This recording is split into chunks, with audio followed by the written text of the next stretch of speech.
Hi guys! Ayun na yun. Hi guys! Welcome back to my channel. So today is Friday. It's Good Friday. So hindi kami naligo ngayon kasi bawal daw. Pinagbabawal nila. Hindi siya naligo. Ako mamaya ako maliligo. Bawal daw kasi um, mangangati daw yung baby, mangangati daw tayo pag naliligo ng Biyernes Santo. Ganyan din ba kayo? Ha? Pero walang katotohanan yun, no? Pero susunod na lang tayo kasi syempre nasa loob tayo ng bahay ng aking biyanan. So, hindi pwedeng kumontra tayo ng ating biyanan. Hello! So, 8 months na pala si Lara. Magna 9 months na po siya. Malapit na sa 23 na. Yehey! April 23. 9 months na ang Lara ko. Yehey! Na ikaw, hello, ikaw kay guys. Hello guys! Hello. So, marami pa naman po akong gatas. And, aray ko, B. So, malakas pa rin po siyang dumede.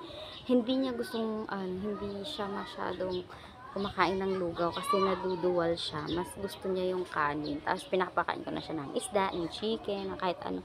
And then, update tayo sa teeth. B? B, ba't? Alam pa siyang ngipin kahit isa. Hi, guys. Shh. Nanak, oh. Hi. So, wala pa po siyang ngipin. Kahit isa. Wala talaga. Oh, tingnan mo naman, oh. Uy, pakita mo, ha? Eh. Eh.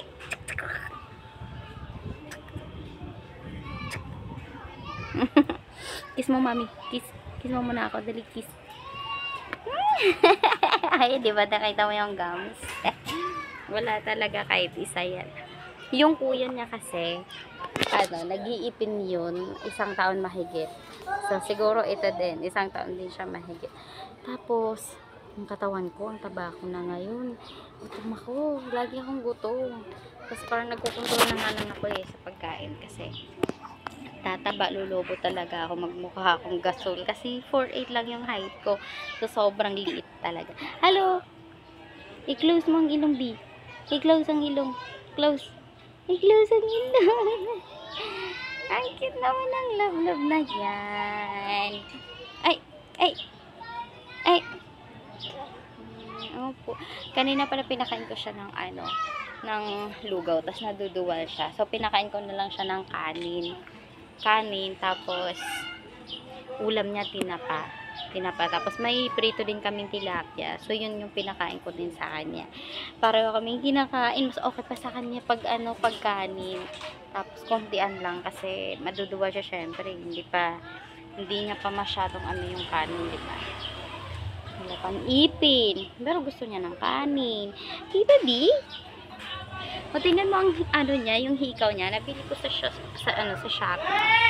Yan, ZB earrings. So, ang ganda. Yan, ang ganda niya. Safe po siya para sa mga baby. Tingnan mo. Safe po siya. Tapos, di Rosca. Tingnan mo yung likod. Ayan, ganyan siya yung likod. Yan. Pinalitan ko yung earrings niya. Kaflon din yun. Kaflon yung brand. Kung gusto nyo hanapin yung ganito para safe sa mga baby, hanapin nyo yung Kaflon. Para hindi magsusugat-sugat yung kanyang tenga. Yun talaga yung pang baby kasi. Kasi pag yung sa mga kasi bangketa, sinasabi nilang, oo, sterilized yan. Pero yung totoo, hindi talaga siya sterilized. Yan. Para siguro makabenta lang sila. So, maghanap tayo ng so, yun, sobrang likot niya. Maghanap ka talaga ng safe, Kaflon. Ayan. Ayan, sobrang init. Grabe yung init.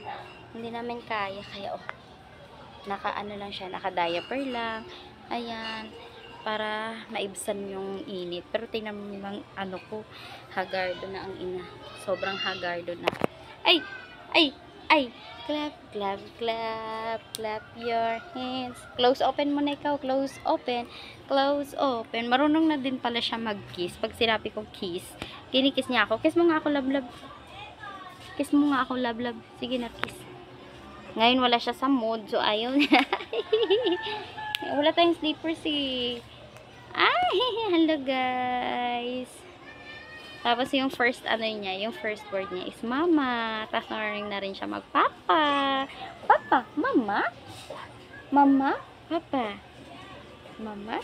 Papa? So naniniwala po ba kayo sa ano, sa paglilihi? Ako feeling ko oo. Totoo yun.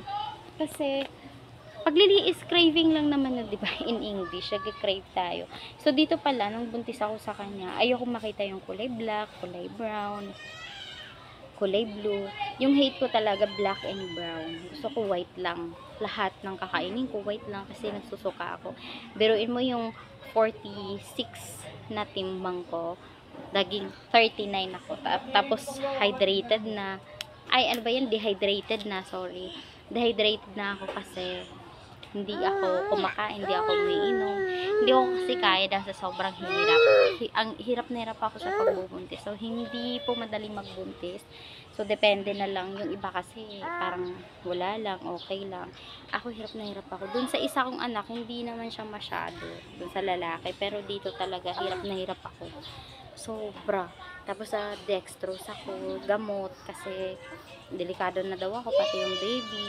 Pero thankful naman kasi 'di ba, naka-survive pa rin kami. Tapos nag-ano din pala ako, nag-preterm labor. Biroon mo, July 1, nag-ano ako, nag-spotting. Pagdating ng July 2, kasi follow-up check-up ko yun sa hospital. Pumunta ako sa OB. Pagdating dun, sabi ko, may dugo kasi. Sabi, ba't nandito ka? Dapat sa ER ka na. Dumiretso, delikado yun. Tapos muntik na siyang lumabas. Pinigilan lang nila. Tapos inano na ako sa emergency room. Tapos tinuro ka ng pampaano ng lungs ni baby. Pampa-mature. Kasi hindi pa siya mature. Tapos buti na lang at napigilan. Tapos thankful ako dun sa doctor ng OSMA, hospital ng Makati, kasi inalagaan nila ako. Bawal akong tumayo. Tapos binibigyan ako ng bedpan. Yung doon lang ako iihi, ganun. Kasi para hindi siya lumabas. Tapos tinanong ko yung doctor anong posibleng mangyayari.